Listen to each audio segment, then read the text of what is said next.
오전에 전화들 무척 많이 주셨는데 제가 좀 저희가 길어져서 일일이 받지 못했습니다. 양해 부탁드리겠습니다. 어제 그제 우리 윤석열 대통령 당선인이 경북과 대구 지역을 방문했습니다. 대통령 후보 시절에 당선이 되면 다시 꼭 찾아와서 인사를 드리겠다라고 했던 약속을 지키기 위함이었는데요. 이 지역들의 재방문에서 당선 인사의 약속을 지킨 사례는 역대 대통령 당선인 중에 최초입니다. 현장에 찾아가니 정말로 다시 올 줄 몰랐다고 하면서 국민들께서 굉장히 놀라고 감격해 하셨고, 앞으로 윤석열 정부가 잘 출범했으면 좋겠다라는 고마운 말씀들을 많이 주셨습니다. 선거 유세 현장만큼이나 그 현장의 분위기가 아주 뜨거웠고요.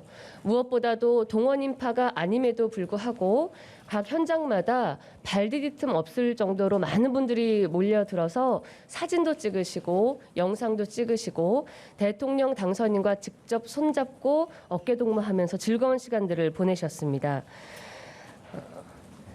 대통령 당선인은 무엇보다도 두 번째 그 현장들에서 약속을 드렸는데, 국민들의 힘으로 당선이 됐기 때문에 그 초심을 잃지 않고 국민들이 성공했다라고 평가해 주실 만큼 열심히 앞으로 일하겠다라는 또 다른 약속을 드렸습니다. 그리고 지역에 있는 불교와 천주교 시설에 찾아가 지도자들을 찾아뵙고 인사도 드렸습니다. 모두 기뻐하셨고 윤석열 정부의 성공을 위한 축복과 당부의 말씀들을 많이 주셨습니다. 무엇보다도 윤석열 대통령 당선인은 여러 차례 언론과 국민들께 국민들의 먹고 사는 문제에 전념하겠다라고 이야기를 했는데요. 곳곳의 그 현장들, 지역들을 돌며 민생의 현황이 어떤지를 꼼꼼히 살펴봤고요. 그곳에서도 상인들과 또 국민들과 함께 앞으로 이 먹고 사는 문제에 집중해서 많은 것들을 풀어나갈 수 있기를 바란다는 다짐을 또 강조해 이야기했습니다. 그리고 여러분들께서 가장 궁금해하시는 오늘 추가 인선에 관한 기자회견은 오늘 오후 2시에 윤석열 대통령 당선인이 직접 이곳 기자회견장에서 하게 됩니다. 지난번과 마찬가지로 당선인이 직접 국민들께 후보를 소개하기 위해 나서는데요. 과거에는 주로 당선인 또는 대통령이 후보자를 지명하는 데 그쳤다면 한 발 더 나아가서 직접 기자회견장에 서서 한 사람 한 사람 내각 후보들을 소개하는 이 이유가 윤석열 정부를 뒷받침해서 국민들의 삶을 책임질 책임 내각이기 때문에 그 어느 자리보다도 성의껏 정성껏 국민들께 소개해 드려야만 한다라는 당선인의 진심이 담겨 있다라고 알아주시면 참 좋을 것 같습니다. 이미 오전에 많은 그 보도가 나오고 있는 것으로 저희도 확인하고 있습니다. 그러나 인선 발표의 내용과 규모에 대해서는 확인해 드릴 수 있는 것이 전혀 없습니다. 지금까지. 오후에 발표에 앞서서 여러분께서 불편을 겪지 않으시도록 저희도 그 방안에 대해서도 열심히 논의하고 있고 또 다른 안내도 해드리겠습니다. 이상 오전 브리핑 내용은 이 정도로 간추리겠습니다. 혹시 질문 있으십니까?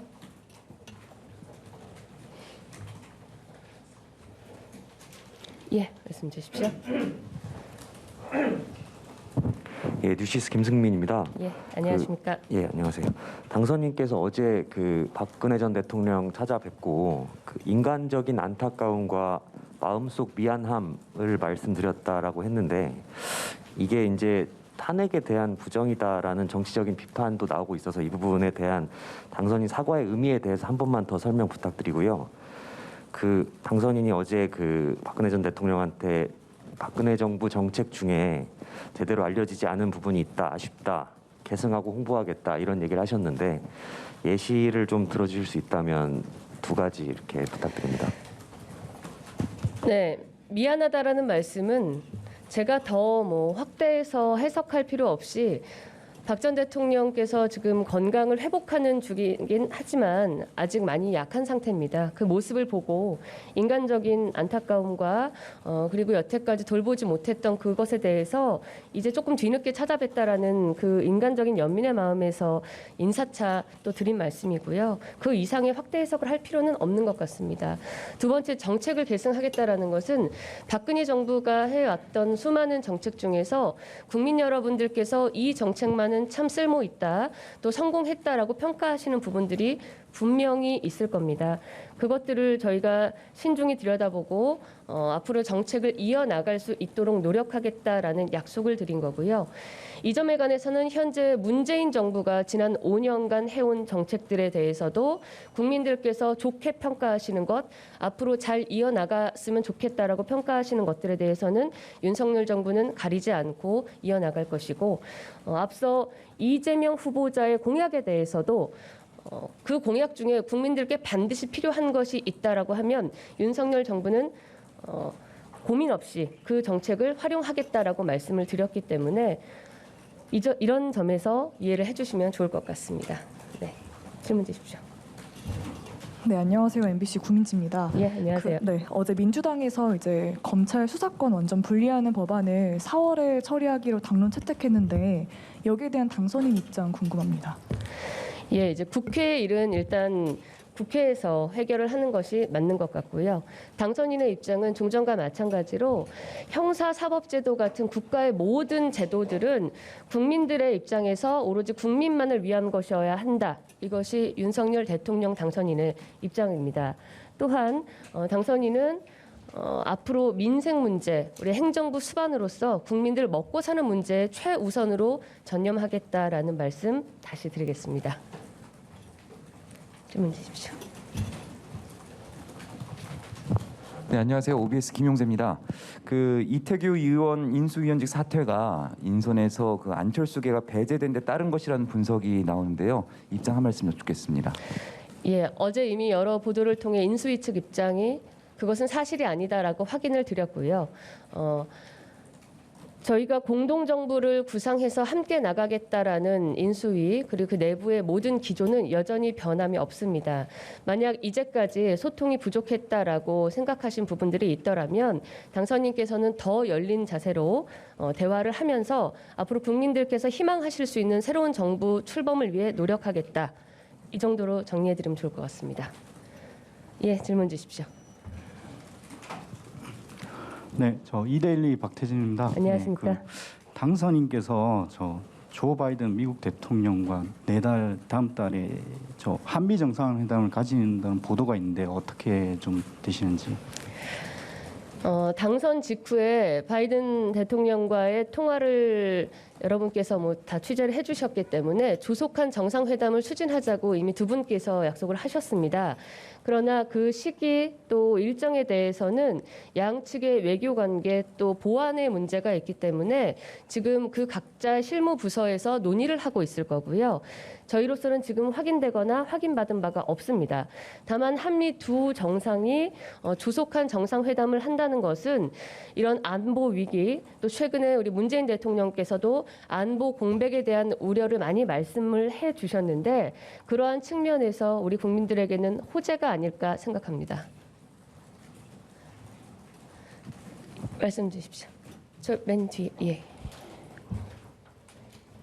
예, 저 이대한경제 주영민 기자입니다. 예, 안녕하십니까. 마이크가 잘 안 들리는 것 같습니다. 예. 당선인께서 취임 때 첫 집무실을 지금 이제 만들어지는 게 아니라 5층에서 시작한다는 보도가 있었는데 이게 확인된 사항이 좀 있는지 궁금합니다. 집무실 위치나 어떻게 설치할지에 대해서는 아직 정해진 바가 없습니다. 일단 이사가 5월 10일에 완벽히 완료되지 못할 거라는 그 보도들은 이미 해주셨기 때문에 그중에서도 대통령의 집무실을 가장 저희가 최우선으로 고려하고는 있지만 설계 방안 그 내용에 대해서는 지금 결정된 바가 없습니다. 말씀 주십시오. 네, 그 뷰스의 뉴스 김하빈입니다. 우선 그 용산 집무실 관련해서 YTN이 보도하기를 그 담장 방만 해도 발암 물질이 510배 정도 나왔다고 하더라고요. 근데 인수위 차원에서는 환경 뭐 정화 계획에 대해 별다른 입장 없이 좀 모호하게 답변하고 있는 것 같아서 이 부분 질문 하나 하고요. 또 경찰이 대통령 집무실 반경을 100m로 해서 집회 시위를 금지하겠다고 해석을 했는데 법률상으로는 이게 관저에만 해당이 되더라고요. 근데 경찰이 이렇게 폭넓게 해석하는 게 뭐 어떻게 될지 모르겠지만 결과적으로 시민의 표현의 자유에 좀 제약을 가할 수 있지 않나 해서 이 부분 답변 부탁드립니다. 네, 그 보도들 저도 아침에 다 확인을 했는데요. 집무실 이전에 관해서는 그 설치에 관해서 지금 실제적으로 어떤 리스크가 있는지 혹은 어떤 방안이 국민들께 가장 가까이 열린 공간이 될 수 있을지를 고민하고 있고 구체적인 사안은 아직 결정된 바가 없기 때문에 추후에 다시 안내를 해드리겠습니다. 그리고 그 집회 시위에 관해서는 인수위 측이나 당선인 측의 몫이 아니라 경찰이 법과 원칙에 따라서 집행할 부분이기 때문에 저희는 답변을 따로 하지 않아도 될 것 같습니다. 말씀 주십시오. 네, 서울신문 고혜지입니다. 네, 안녕하세요. 그 어제 한미정책협의단이 귀국한 걸로 알고 있는데 윤 당선인께서 관련 보고를 받으셨는지 그리고 그거 관련해서 직접 브리핑 같은 걸 하실 예정이 있으신지 궁금합니다. 비공개 보고를 받으셨는지는 제가 확인할 수 없습니다. 다만 그 정책협의단이 귀국을 했기 때문에 당연히 국민 앞에 어떤 내용으로 협의를 하고 왔고 또 앞으로 성과로 무엇을 보여드릴 수 있는지는 조만간에 발표를 할 예정입니다. 예, 네, 블리츠경제 권규영 기자입니다. 안녕하십니까? 예, 얼마 전에 그 우크라이나 이제 젤렌스키 대통령이 국회랑 이제 영상 통화를 하면서 무기 지원을 이렇게 요청했었는데요. 윤 당선인에게서 이제 관련된 뭐 입장이 나왔는지 좀 알고 싶습니다. 무기 지원에 관해서 지금 전 세계에서 독일만 지원을 하고 있죠. 예, 지금 우리 현 정부도 거부 의사를 밝힌 것으로 알고 있는데요. 그런 사실이 있다는 정도만 당선인은 확인하고 있고요. 다만 우크라이나에 대한 인도적 지원에 관해서는 정부가 출범을 하면 더욱더 확대하는 방안은 고려하고 있다고 말씀드리겠습니다. 말씀 주십시오.